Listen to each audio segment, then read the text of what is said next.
He died with the truth still inside him, and no one knew that hidden in his neck was a microchip that had recorded the girl's final scream. For 5 years he stayed silent, not because he forgot, but because someone gave him the command to.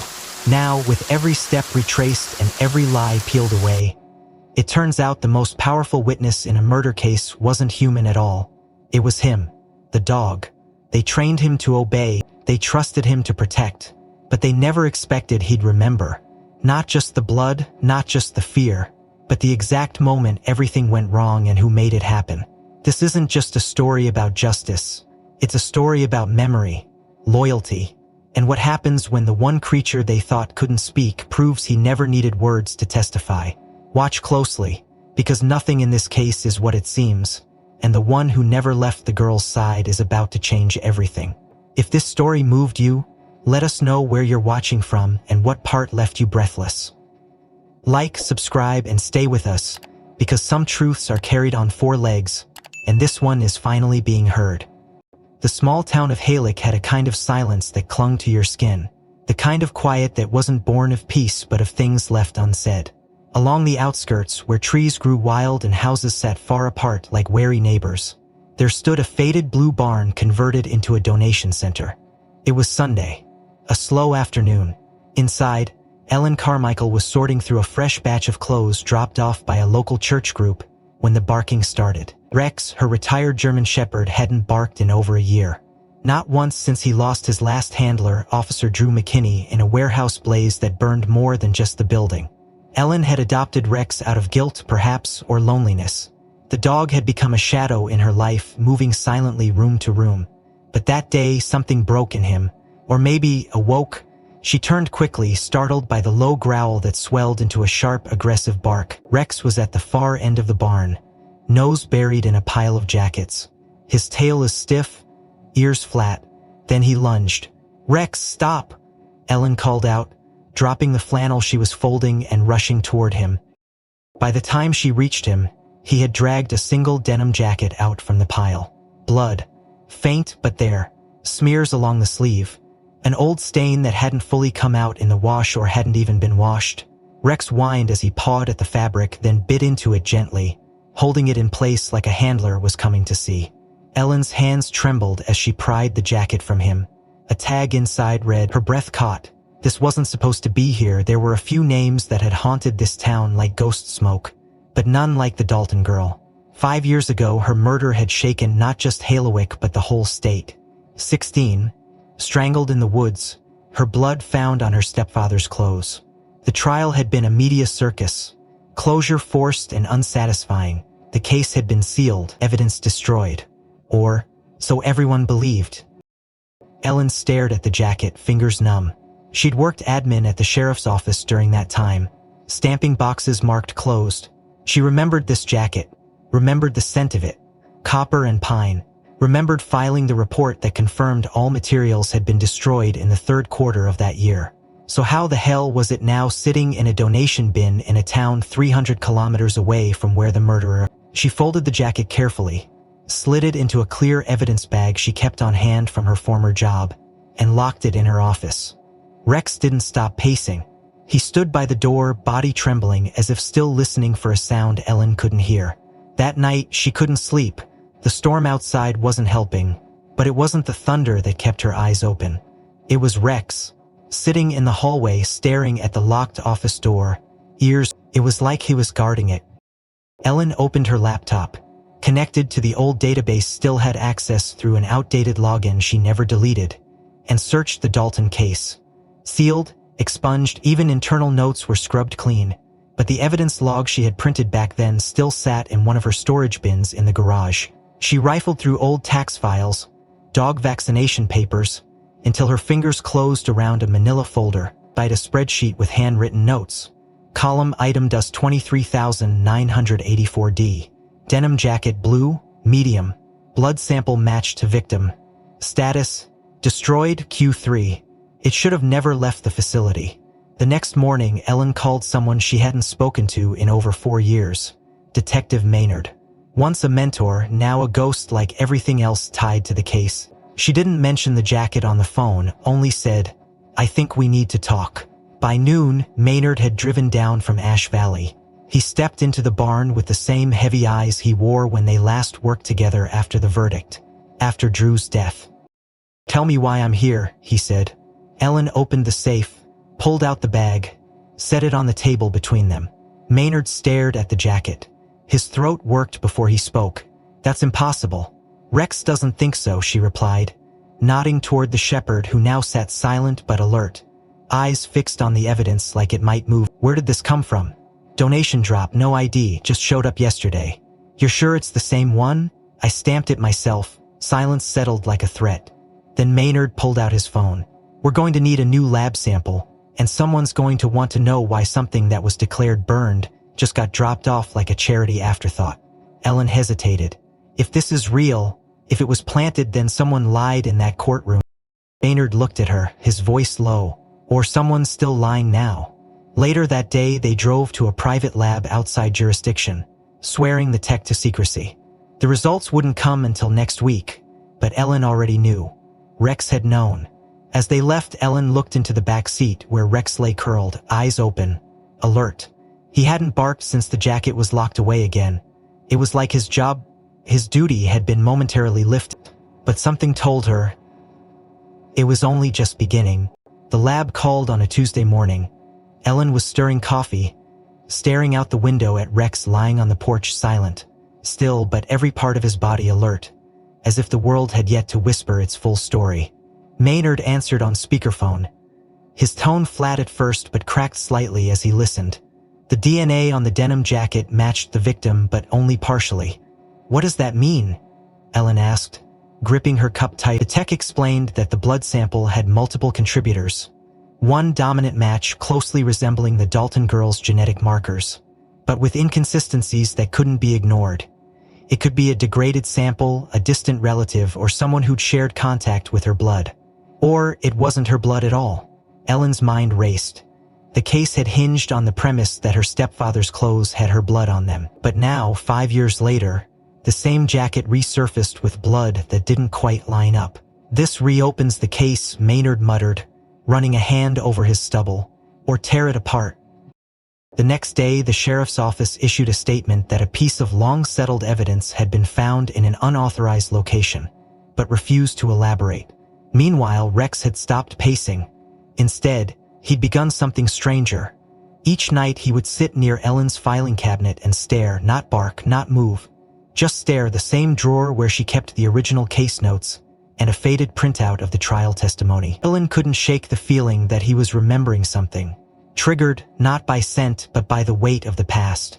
She opened the drawer one evening and found the transcript, flipping to the section where the medical examiner testified.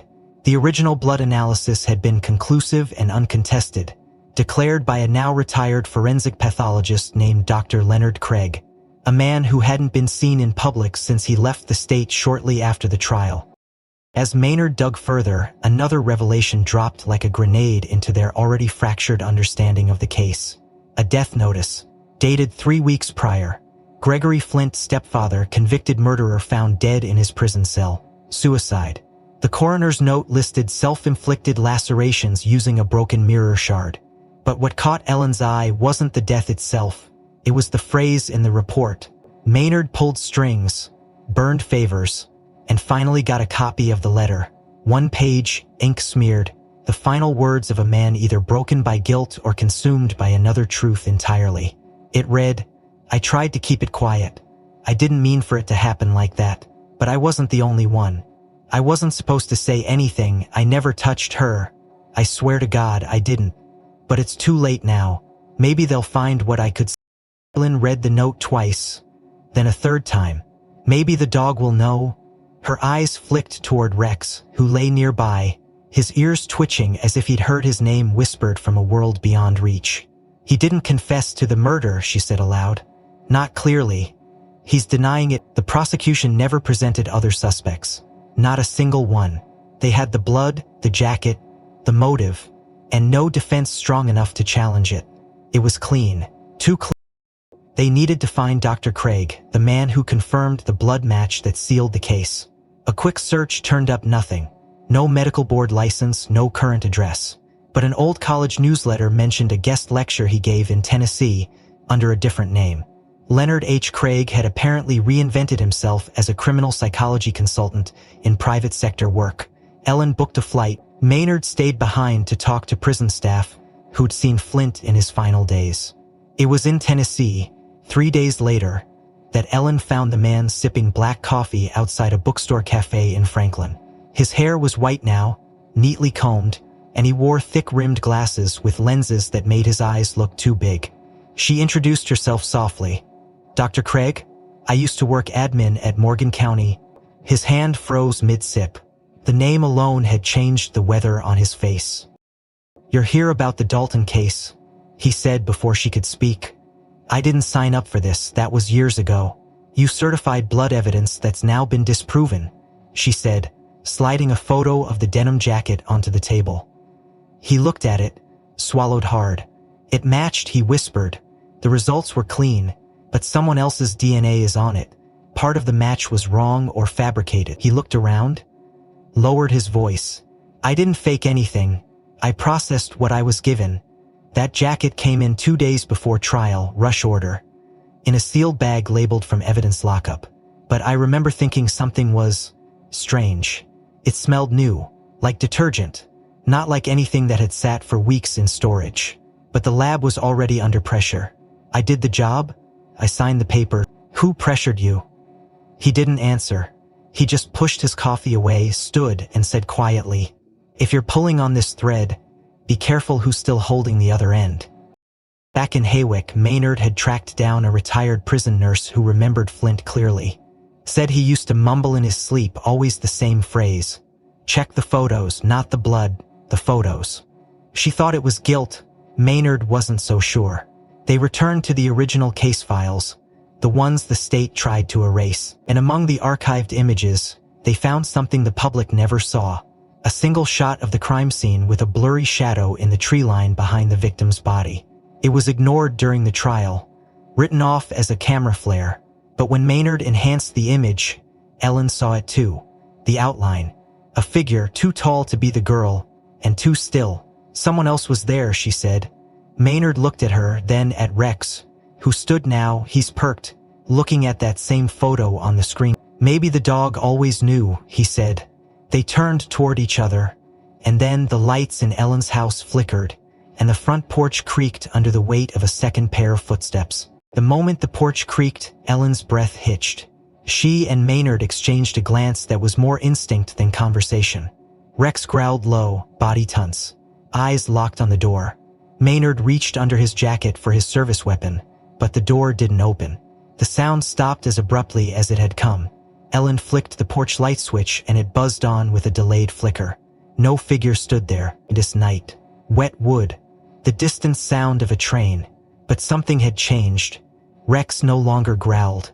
He walked to the door, pressed his nose to the crack, and whined once, softly, like he had remembered something. Not fear, recognition. Inside, Ellen turned to her desk. She reached into the bottom drawer, pulling out a folder she hadn't opened in years, not since the week of the verdict. A copy of the full trial transcript, the final printout of every witness statement.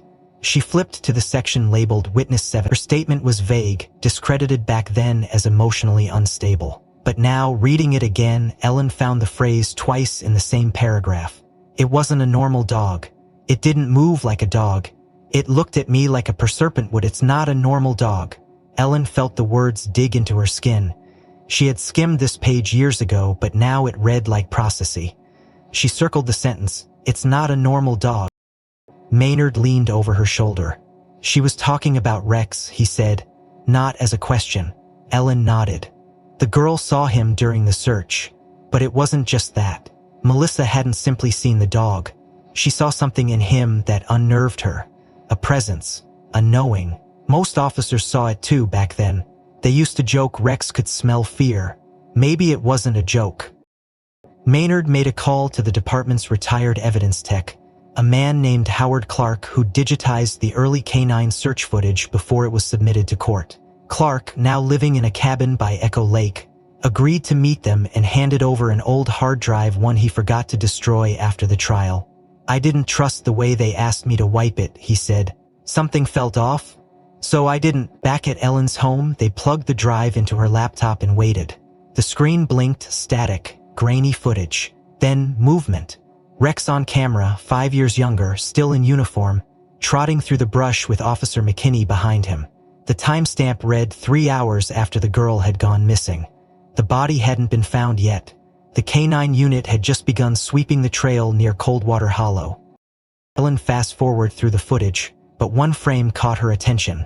She paused, zoomed in. There it was, a flash of white paper being tucked into Rex's side-pack standard-issue pouches for scent markers and small evidence. Except this wasn't gear. This was deliberate. A teenage girl's hand reached out. The victim, pale, shaking, pressing something folded into the zippered pouch. And then she vanished out of frame. No officers saw it. No one noticed. But it was recorded. She left something with him, Ellen said. Voice almost breaking. Maynard leaned closer. She knew she wouldn't make it. She trusted the dog. They scrambled through what remained of Rex's old equipment, stored in a sealed crate behind Ellen's shed. The pack was still there, worn, stiff from disuse but intact. Maynard cut the lining open with a pocket knife, and within minutes, his fingers brushed paper. Folded 3 times. Thin, yellowed, a letter handwritten. Dear whoever finds this, it began. You're reading this. I'm probably already gone. My name is Kara Dalton. I was walking home and someone followed me. It wasn't who I thought it would be. It wasn't Greg. I thought it was him, but it wasn't. Please believe me. There's someone else.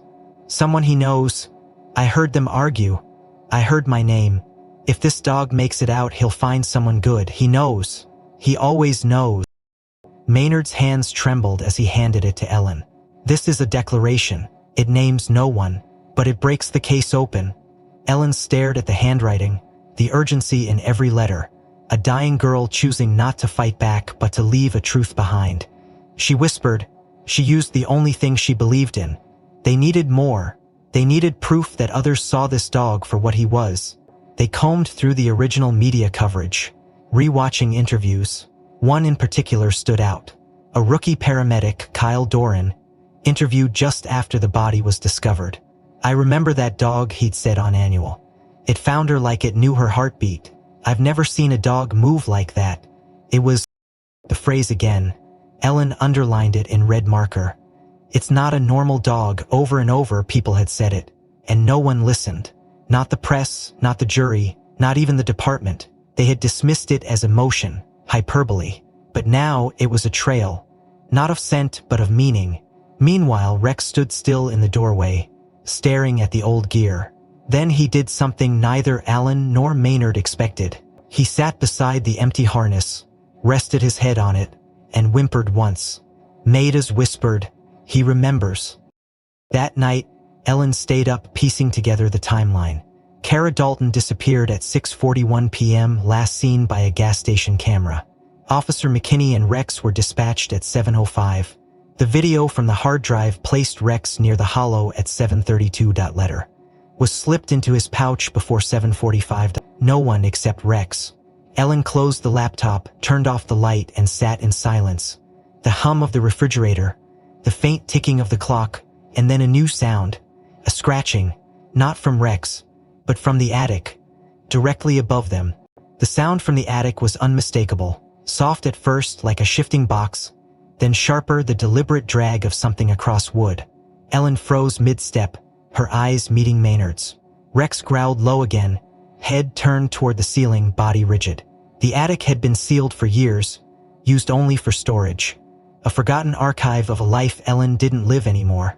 Maynard grabbed his flashlight, gun still holstered but his fingers ready. They climbed the narrow ladder, each creak of the wood a warning in the dark. The hatch opened, and dust floated like ghosts in the beam of the light. Nothing moved at first. Then the flashlight caught something, a stack of old storage boxes, one half open. Inside, beneath folded uniforms and old documents, was a black box labeled EMS Dispatch Archive 2017. Maynard reached in, lifted the container slowly. Why is this here, he asked. Ellen shook her head. It shouldn't be. Dispatch records are digital, always. They brought the box down. Inside, dozens of labeled discs, handwritten tags. Maynard picked one. Dalton Recovery Night 417. The room fell into silence as the disc spun on Ellen's old player. Static hissed, then voices crisp directive. EMS chatter. Unit 37 en route. 2214 confirmed deceased female Coldwater Hollow. Estimated ETA to county morgue.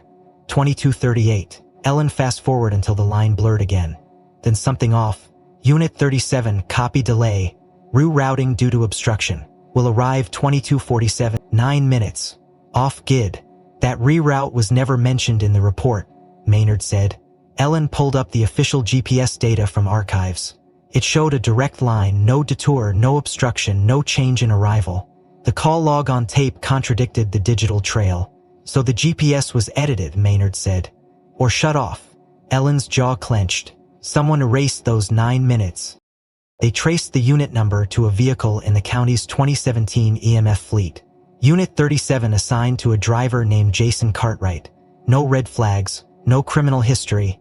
Just a quiet EMT with 6 years experience who had filed for relocation 2 months after the case closed. The relocation request had been approved by the sheriff's office, signed off by Chief Investigator Harold Cartwright. Maynard blinked slowly. Jason Cartwright is Harold's brother. The pieces clicked hard in Ellen's chest. The lead investigator on the Dalton case closed the file with testimony backed by a blood sample, one we now know was suspect, and a GPS trail that skipped a 9-minute detour, driven by his own sibling. Maynard's voice dropped.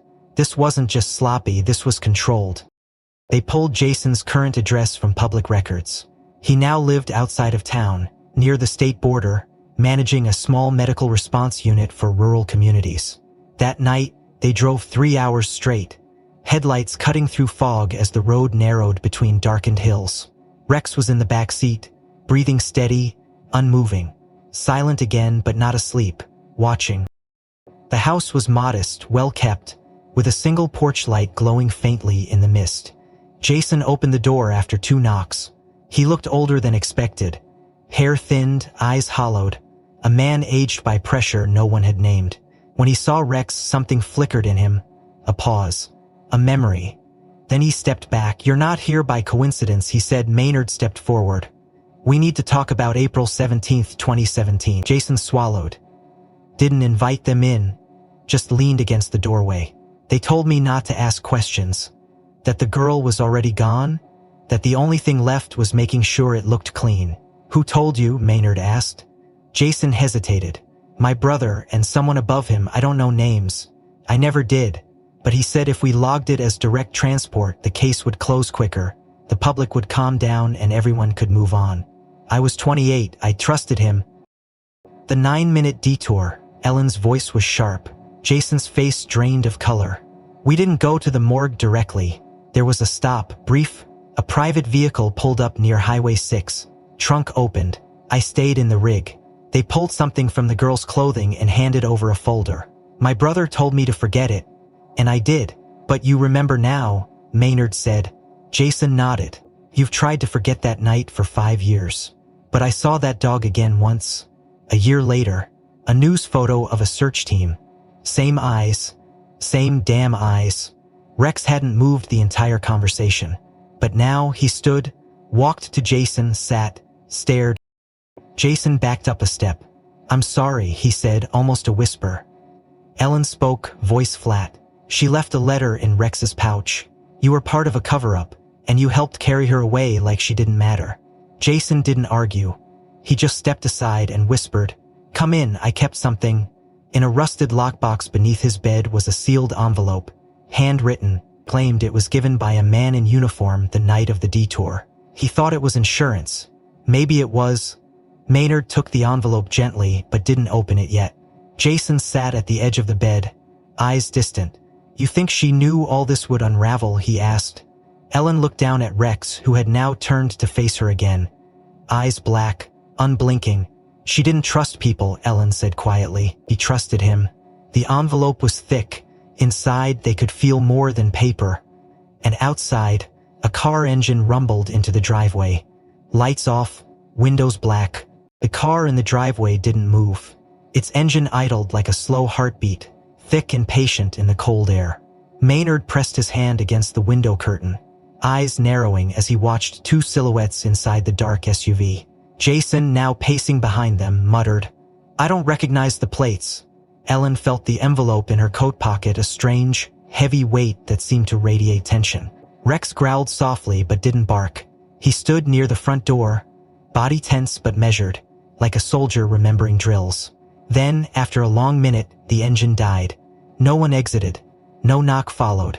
Just silence. The car remained parked for another hour, then slowly reversed back onto the road and disappeared into the fog. No confrontation, no chase, just a message. Later that night, Maynard opened the envelope. Inside were two things: a folded letter written in a rushed scrawl, and a laminated photo that had clearly once been part of a case file. The letter was short, more warning than confession. "You'll want to look at Franklin County, Harlow Bend, and Westmount Ridge. Same year, same method, same silence. They buried her, but not the truth. Others were buried too. They just didn't have a The photo was a crime scene still. A young woman, face obscured, found half submerged in the edge of a marsh. Dirt scraped under her nails. Wrists bound with a torn belt. Mouth gagged. The angle of her head, the bruises, the placement of the body, it was almost identical to the image of Kara Dalton's recovery. Too precise to be coincidence. The timestamp read June 2017, 8 weeks after Kara's death. Maynard's fingers clenched. Franklin County never called this connected. Ellen pulled out her laptop, immediately scanning archived reports. Franklin's case had gone cold within weeks. The victim was never ID'd, just listed as Jane Doe 492 SA, estimated age 19. Last seen leaving a diner at dusk. The paramedic on scene noted a German Shepherd at the edge of the scene refused to leave the marsh perimeter. It had been written as a passing observation, but Maynard saw it immediately. "That was Rex," he muttered. The department had loaned him to Franklin's team for wildfire search assistance that week. That wasn't a coincidence. He was there, and they didn't follow his lead. They kept digging.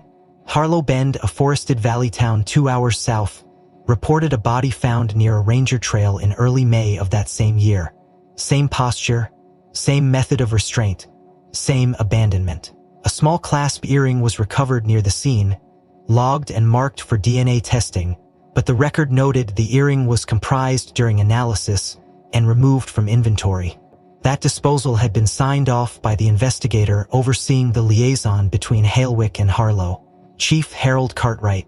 Again, the third case in Westmount Ridge documented a university student last seen after a night class in April 2017. Body found a week later near a storm drain, strangled with the cord of her own backpack. Bruising patterns identical. No suspects, no follow-up, but an internal memo surfaced in the digital archive.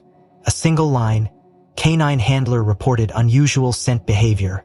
Evidence inclusive. Disregard. Signed again by Cartwright. Maynard stepped back from the screen, jaw clenched. 3 bodies. Same year, same disposal. And every time Rex was there and every time his response was buried.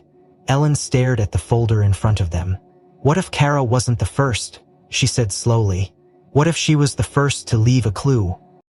The trail wasn't isolated, it was a pattern. A deliberate one.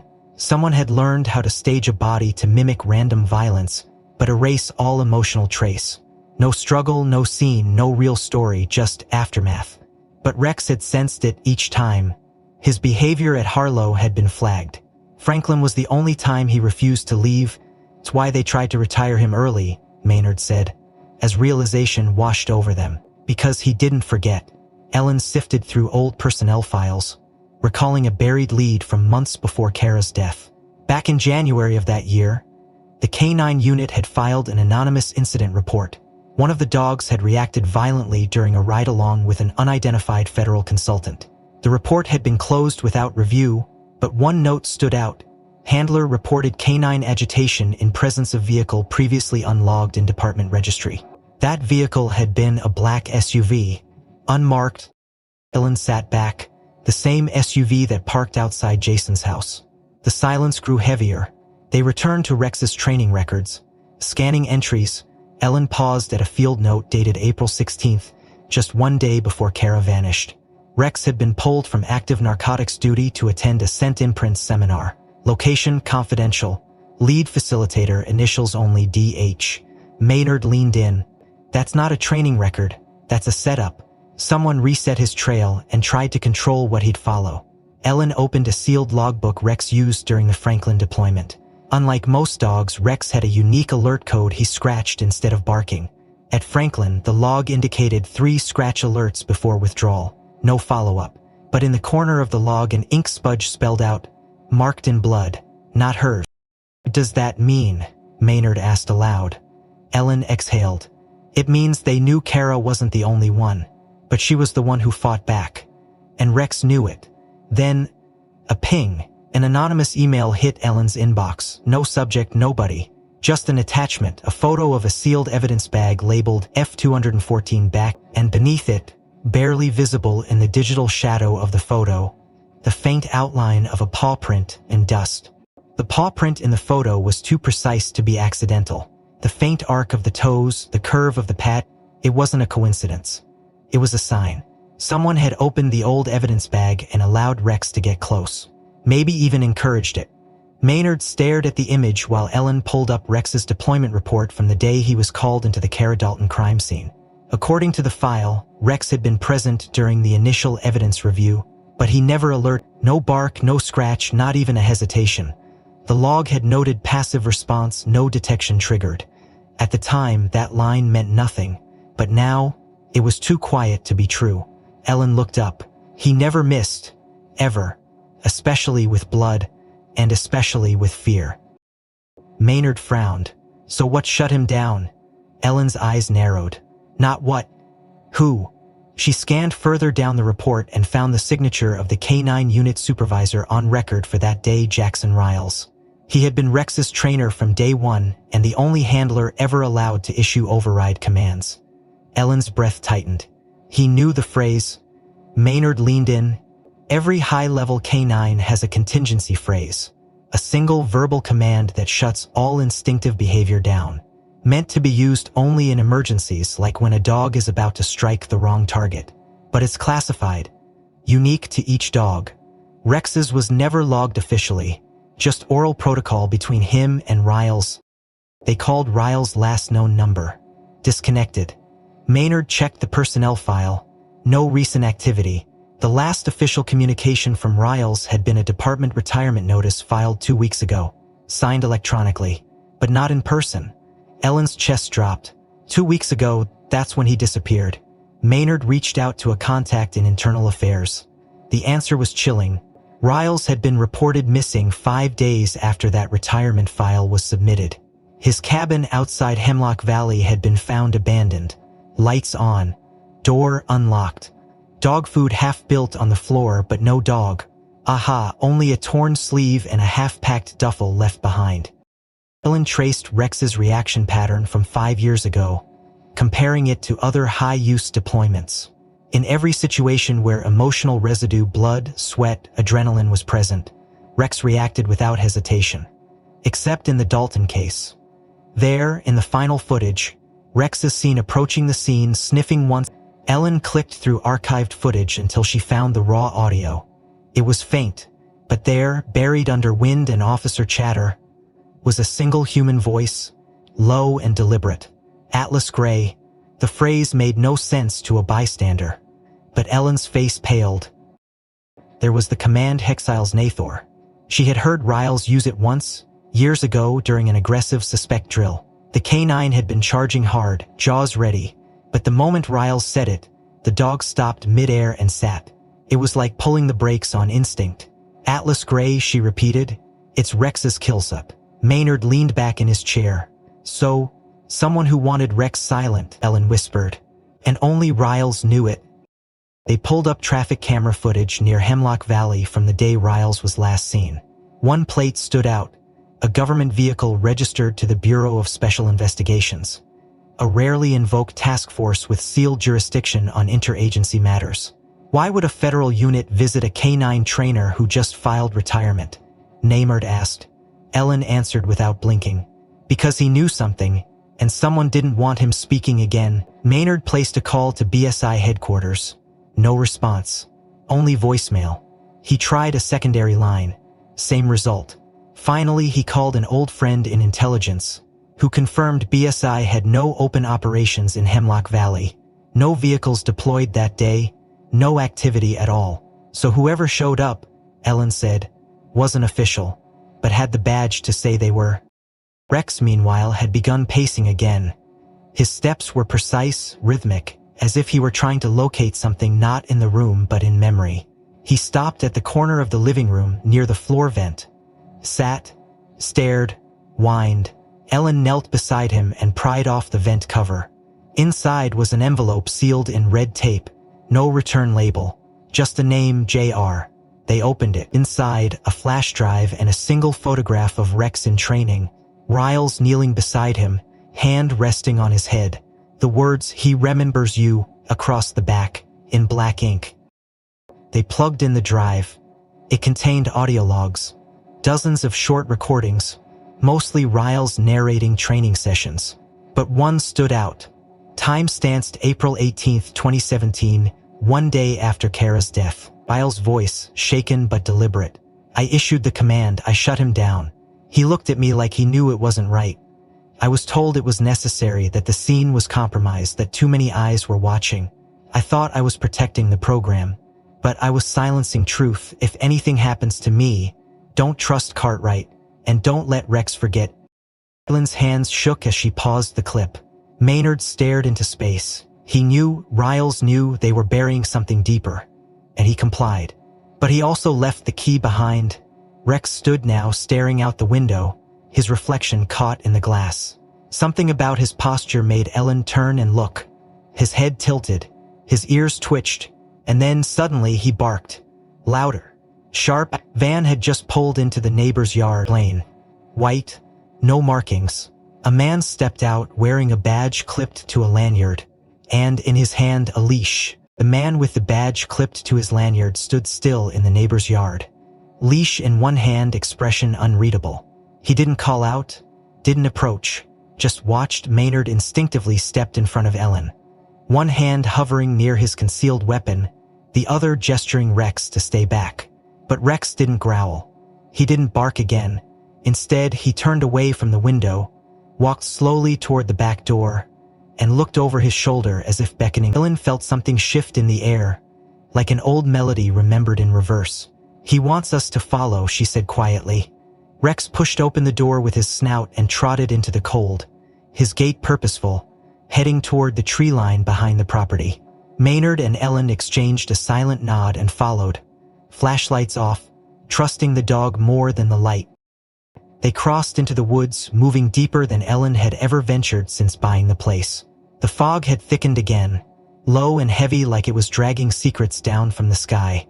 Rex moved with uncanny certainty, weaving through trees, avoiding underbrush as if he'd walked the path 1,000 times in dreams.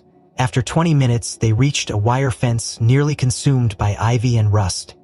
A faded sign barely legible in the moonlight. Hollow Crest Cemetery, closed 1981. Ellen shivered. "I didn't even know this place existed." Maynard checked the gate. It hung loose on one hinge, swinging in the wind like a metronome of memory. Rex ducked under and led them past leaning headstones and cracked angels, whose eyes had long since vanished. Then he stopped. Right at the base of an unmarked gravestone, he sat, nose low, tail still. Ellen approached and saw the ground had recently shifted. The earth was cracked, unsettled, like someone had disturbed it but hadn't finished the job. Maynard dropped to one knee, brushing away leaves, then froze. "Bone," he said. "Femur, human." They began to dig carefully, slowly, uncovering more. Ribs, a partial jaw, then fragments of fabric and what looked like the remains of a leather wristband. When Ellen brushed the dirt from its face, she saw it, a metal watch with the backplate intact. Engraved into it, a name, Kara Dalton. Ellen staggered back. "That's impossible. Her body was recovered. We buried her." Maynard stared at the partial remains. Then whose body was in the morgue? He called in a forensic team using a private line. No local authorities. No report. The techs arrived under cover of night, their van parked behind the tree lines. While they waited, Ellen reviewed the original coroner's report. The body identified as Kara Dalton had no dental records on file. Confirmation had been made via a partial blood match and a bracelet reportedly found near the scene. They ID'd her on circumstantial evidence, Maynard growled. It was never her, it was staged. Ellen nodded grimly. And the real body was dumped here. 2 days later, the DNA results came back. The remains found in the unmarked grave belonged to Kara Dalton. The tissue scraped from her fingernails? Not hers. It was male DNA. Partial profile, and embedded deep enough in the nail beds to confirm a physical struggle. She'd fought. She'd clawed. And her killer bled for it. Ellen stared at the result sheet, heart pounding. The person she scratched was never tested, never even suspected, because they buried the evidence. Maynard slammed the folder shut. Whoever sent that body to the morgue, whoever signed the papers, whoever gave the stand down, they knew. They didn't just cover the murder. They traded bodies. The implications spiraled. Kara's coffin held someone else. Her family had grieved over a stranger. The real Kara lay in forgotten dirt, guided back to the light only by a dog who never forgot her scent. Rex had waited years to return, waited for someone to listen, and now that they had, he wouldn't stop. That night, as Ellen sat reviewing the last logs Riles had left behind, Rex moved to her side and placed his paw on her knee. Not as a pet, but as a partner reclaiming purpose. She met his eyes, and in them saw something human pain, yes, but something else. A flicker of finality, as if they were nearing the end of the trail. The next morning, Ellen's phone buzzed, a blocked number. She hesitated, then answered. A voice distorted male tense said only 5 words. You dug up the wrong grave. Then the line went dead. Maynard pulled surveillance on the call trace. Nothing. Ghost signal. That afternoon, the van that had followed them to Jason's entrance. No prints, no tags.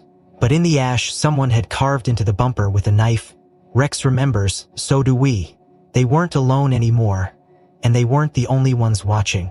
Ellen turned to Rex, who stood now at the edge of the porch, staring out across the woods again, nose lifted to a wind carrying things only he could interpret. Then, without warning, he whined and walked back inside, sat at the center of the room, and stared at the attic hatch. Again. The attic hatch groaned again under the weight of memory. Rex stood beneath it, posture tense but deliberate, not with fear but insistence. Ellen and Maynard exchanged a glance. They had already found buried case files once before, but something about this felt different. Maynard climbed first, flashlight in hand, stepping carefully onto warped boards and breathing in the stale scent of old insulation and colder secrets. At the far end, tucked behind a row of military crates, he found a long sealed lockbox stamped with the insignia of the Morgan County K-9 Division. It was old, metal, and labeled Archive Level C, Internal Use Only, C. H. Cartwright. Ellen's breath caught when he read the name aloud. That's not just the investigator. That's the man who ran the entire K-9 program for 12 years. They pried the box open. Inside, folders thick with notes, photographs, maps, and something else, a series of laminated cards detailing scent pattern protocols and alternative tracking exercises. At first glance, nothing unusual, but tucked between 2 of the folders was a document marked Confidential, Simulated Trace Log, instructions for planting false scent cues, pre-staging evidence so dogs would lead investigators to predetermined outcomes. Ellen felt her stomach knot. This is coordinated deception. One folder in particular bore the case ID, KD317, Kara Dalton. Inside were mock-ups of blood spatter patterns, digital overlays for photo manipulation, and a memo titled Case Timing Regulation, and a memo titled Case Timing Removal. The case ID, Ellen whispered the words aloud. They built her case around a deadline. A second envelope was sealed with a gold seal from the state attorney's office. When they opened it, they found a campaign brief dated 1 month prior to Kara's death, outlining a political media strategy. The candidate, Harold Cartwright. Position sought, K-9 platform, decisive justice. K-9-led crime resolution, no repeat offenders. The closing line read, "We require a public, emotionally resonant conviction before June 1st to establish leadership credibility, preferably high profile, with media optics suitable for press leverage." Ellen's fingers went numb. They used her, she said, voice raw. They picked a girl to die for their campaign. Maynard gritted his teeth. No, they picked a case. She just happened to be the one who died at the right time. But that wasn't all. The final folder held correspondence between Cartwright and 2 other department heads. One was redacted, but the other was clear. Deputy Chief Redford from Halowick. Ellen recognized the name. He had funded the K-9 expansion grant the year before Kara's death. The grant included a clause, K-9 success rates must increase by 30% to qualify for the next round of funding. You were engineering arrests, Maynard growled, using dogs to lead the media, not the investigation. Ellen's voice shook, and if the docs didn't agree, they were silenced. They checked the city's archival footage database next, pulled up every press conference Cartwright gave in the spring of 2017. One in particular aired 3 days after Kara's death. Behind him on the stage were 3 officers, 2 K-9 handlers and Rex, still in uniform, still obedient. Ellen paused the video. He paraded him, she said, used him as a symbol of truth while he was covering a lie. Maynard shook his head slowly. It was never about solving the case. It was about selling the story. The dots were no longer separate. They formed a map. Cartwright oversaw the K-9 program, signed off on fake trails, staged press events, and had the political ambition to justify the rest. But one piece remained out of reach. How deep did it go? Ellen dug into the campaign's donor list and found something stranger. The largest contribution, anonymously routed through shell companies, traced back to a consulting firm registered to a defunct security company in Westmount Ridge, the same town where one of the copycat murderers had occurred. He didn't just exploit Kara's death, Maynard said grimly. He used other victims to strengthen the narrative. A private investigator Ellen knew agreed to do a background check on the security firm. The PI reported back 2 hours later. The company had been used in the past to train specialized scent dogs. One trainer on their payroll 5 years ago was Jackson Riles. He was pulled in, Ellen whispered. He didn't start this. He was used just like the dog, and then left behind. That night, Ellen opened the back door and sat on the steps. Rex came beside her, leaned against her leg like he used to do with Drew. She scratched behind his ear. They made you doubt what you smelled, she whispered. But you never forgot. In response, Rex stood, walked 5 steps into the yard, and stared up again at the attic, then turned toward the trees. Maynard stepped outside. What now? Ellen answered without looking back. You find out how far this lie was built. The following morning, an anonymous envelope arrived at Ellen's door. No address. Inside, only a USB stick and a typed note. You're close, but he's not working alone. They plugged the drive in. It contained a single video file. Howard Cartwright, in a private meeting, sitting across from a woman in a dark blazer, a campaign consultant, and behind her, on a table barely in frame, a collar and a sealed evidence bag. The footage on the USB ended as abruptly as it began. No date stamp, no audio track. Just 37 seconds of Harold Cartwright leaning into a quiet conversation with an unnamed woman whose posture carried more power than any title. But it was what sat on the edge of the frame that made Ellen's breath stick in her throat. A leash, coiled and clean, beside an evidence bag marked with Kara Dalton's case number and a single pair of headphones placed deliberately on top. Maynard froze the image, enhanced the contrast, and stared at the faint smudge of a handprint on the table's surface. They were reviewing something, listening to something, something they didn't want leaked. Ellen whispered. They were listening to Rex. Before they could follow up, the doorbell rang. A soft knock followed, like hesitation made physical. On the porch stood a young woman, maybe 20, 21. Hooded coat, large backpack, eyes wide but calm, like someone who had been preparing for this moment her entire life. I'm not here to cause trouble, she said quietly, holding up a small cassette recorder. I just want you to hear this. Ellen opened the door but kept her body angled protectively. Who are you? The girl exhaled. My name's Wren Dalton. Kara was my sister. Maynard stepped forward instantly. That's impossible. Kara was an only child, it's on record. Wren nodded. That's because I wasn't supposed to exist on paper. I was born during a custody battle between my mother and Kara's biological father. He kept me hidden to avoid giving her leverage. I lived with my aunt in Georgia until he died. After that, no reason to stay quiet." She looked at Rex, who hadn't moved. Then slowly he approached her, sat, looked up, and for the first time in weeks whimpered. Ren reached into her coat and pulled out a cassette. "I found this 2 months ago in a box of Kara's things. She recorded herself all the time, narrating her walks, telling stories. But this tape, this one's different. It wasn't labeled, it's distorted in parts, but there's something on it I think you need to hear." They brought her inside, set the tape in an old player, and pressed play. At first, only static, then Kara's voice. Young, alive, a little rushed. Okay, this is day 5 of trying to catch that fox on the trail. Rex is up ahead, he found something again, probably just a squirrel. I swear he knows I'm recording, he always turns back like, "Are you talking to me again?" There was a short laugh, then wind, crunching leaves. A shift, then everything changed. The wind stopped, the mic crackled, Kara's voice dropped. "Someone's here." A pause. "Greg?" Another pause. Then a louder, more uncertain tone. "Wait, who are?" The scream hit them like a gunshot. High, sharp, cut off halfway. Rex, lying on the floor, jolted up so hard the chair behind him toppled. He barked once, twice, then let out a guttural growl, deep and shaking. His tail dropped. He paced in a tight circle, growling louder now.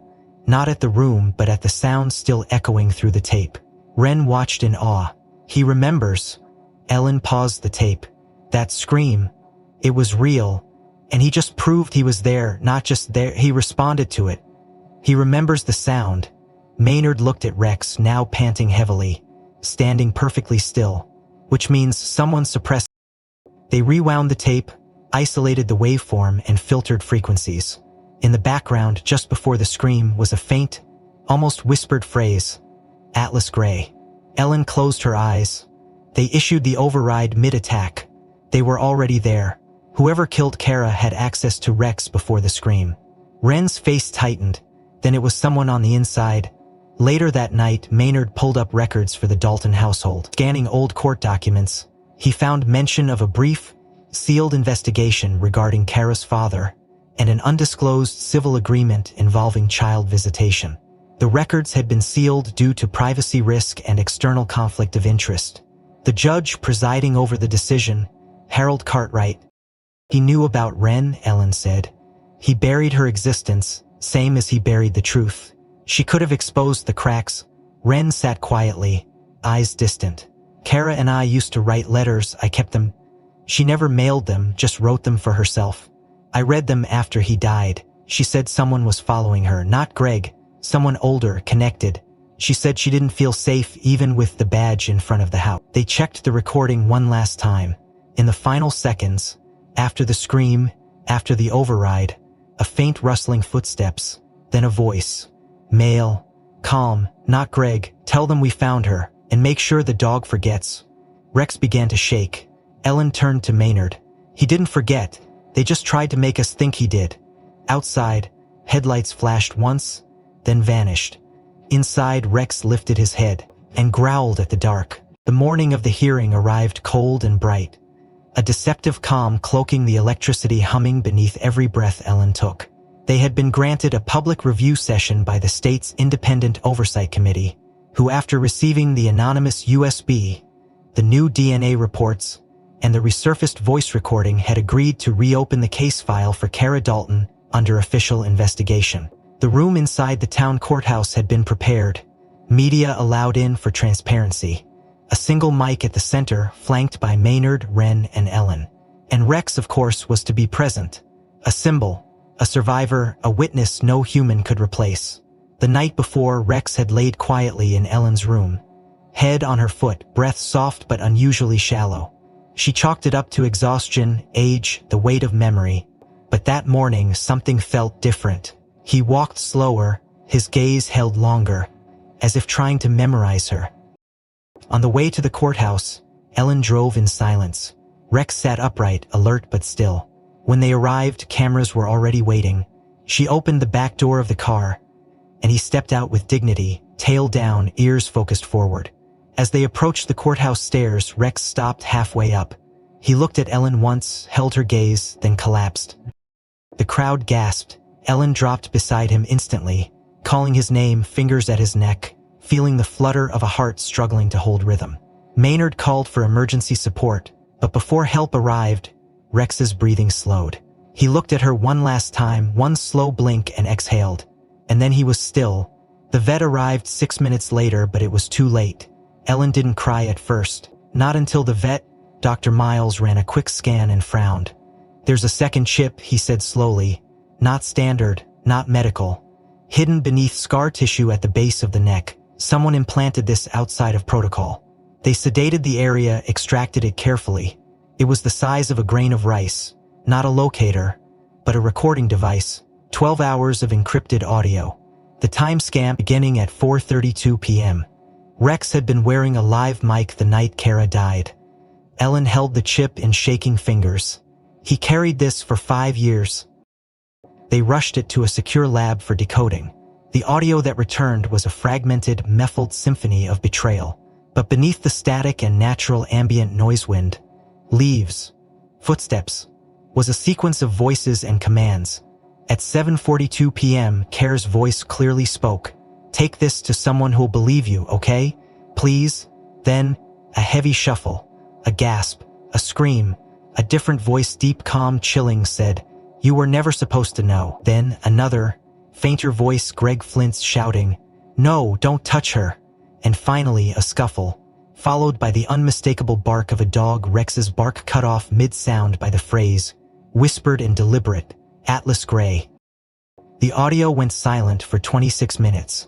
Then, at 8:11 p.m., the rustle of a plastic bag, the screech of tires, and a final voice, unfamiliar, female. Cold. "She fought hard. You better wipe the dog, he remembers." Maynard leaned back from the speaker. They knew, all of them. The evidence was undeniable. Within a week, the state launched formal proceedings against Harold Cartwright and 2 former deputies. Wren, armed with new identity documentation and Kara's letters, petitioned the court to exonerate Greg Flint posthumously. Ellen, through tears and fire, gave testimony that burned through years of silence. The courtroom fell breathless as the final excerpt of Rex's recording was played, the soft, wounded whine of a dog returning to the spot where Kara had fallen. In the end, the truth didn't come from confessions or signatures. It came from memory, from instinct, from the only witness that could never be manipulated. Rex. A memorial was held outside the courthouse 3 weeks later.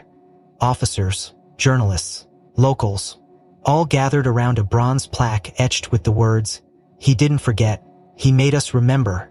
Wren placed Kara's old bracelet around the base. Ellen laid his harness beside it, stitched with faded letters. REX with Unit 42. No one spoke for a long time, because nothing needed to be said. Some justice comes late, but it comes on 4 legs in silence and never ever stops sniffing. If the story moved you, don't forget to like and subscribe to follow more cinematic tales like this one, crafted from memory, mystery, and emotion. What part of the story hit you the hardest?